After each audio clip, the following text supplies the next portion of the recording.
Hey everybody, I am Lieutenant Governor Mandela Barnes, and it is so great to be joining you all for yet another Earth Day. This is absolutely one of my favorite days of the year, and I am especially excited to talk about an issue that's critically important to me personally, and also to the future of our entire state, and that's equitable access to the outdoors. Now, in Wisconsin, we are fortunate and we are blessed with beautiful outdoor spaces, natural areas, and bodies of fresh water. And over the last year, as we've tried to avoid the health risks of crowded spaces and indoor activities, we have seen a significant increase in people who've turned to the outdoors to find peace of mind and also recreation.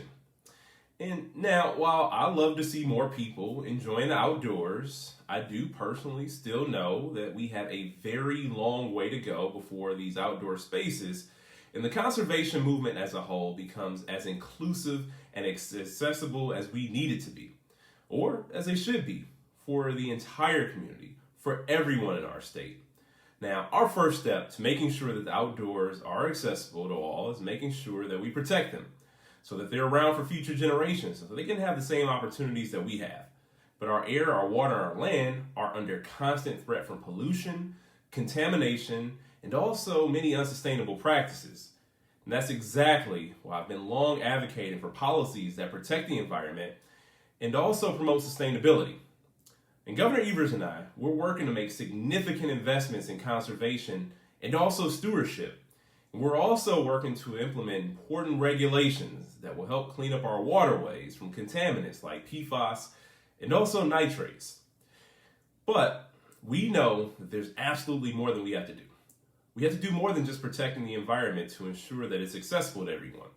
We have to change the dynamics of outdoor recreation and, again, the conservation movement as a whole, which I'm incredibly excited to do, and I hope you are as well.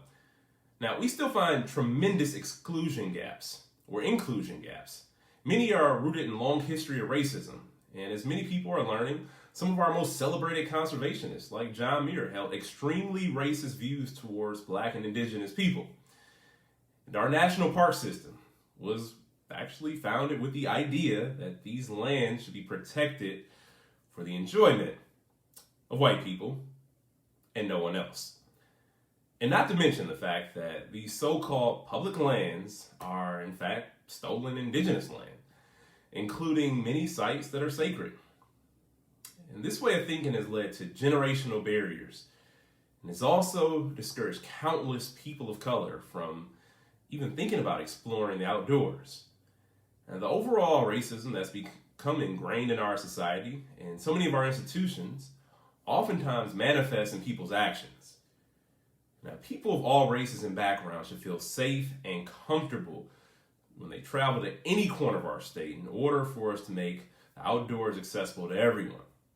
Now, being able to enjoy the outdoors contributes to better overall health, which is something people have realized over the last year. And these are some of the many reasons why I am passionate about changing the culture of the outdoors and also working to make the environmental movement more inclusive. Now, I have had the honor to serve as the chair of the Governor's Task Force on Climate Change.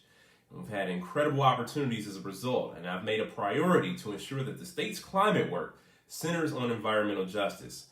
And also want to make sure that it included voices that aren't always at the table when it comes to policy making. We made sure that our task force brought together a diverse coalition of people. And we also listened to experts and presenters from communities of color, from Native nations, and also low-income areas. And one thing we also did was highlighted the work of organizations who are working on equitable access to the outdoors, one being the Joy Trip Project. And we also had leaders like James Edward Mills. He was able to present at one of our listening sessions. And when I come to think about it, the policies that we recommended took racial equity and environmental justice into account every step of the way. I'm incredibly proud that many of these policies have been included in Governor Evers and the state budget. I'm also excited to work to build the support that we need to get these items to move through the budget process. And on a more personal note, I personally love outdoors. I run a lot. And as a child, I was lucky to have adults in my life, like my grandparents, who took me to state and national parks all over the country. And as lieutenant governor, I try to enjoy our great outdoors as much as possible. And I hope that just being visible, doing that, sends a message to young children who haven't seen themselves reflected, who haven't seen a place for them in outdoors. I hope they know that these spaces are there for them also. But I know there's still so much more that we have to do to achieve equitable access to the outdoors, and I have high hopes for the work that we can do at the state level. Our current state budget proposal provides funding that will waive annual fees for our state parks for families of fourth graders. This is incredibly exciting. This is so that we can foster a more inclusive generation of conservationists.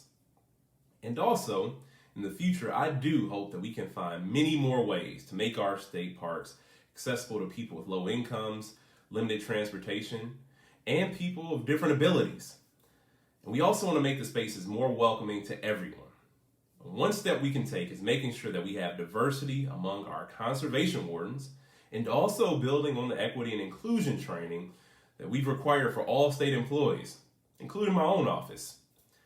Our administration also established a state office of outdoor recreation, and we should make sure that this office has the resources to strategically engage with communities of color so that the office's work serves them as it should. Now, this is a dramatic shift in culture, and we want to change the way we view the outdoors and conservation. We know that this won't be easy or it won't be fast, but I'm committed to making sure that it happens, and I know that you are too.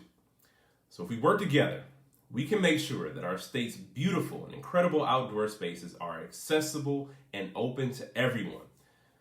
So I just want to say thanks again. Happy Earth Day.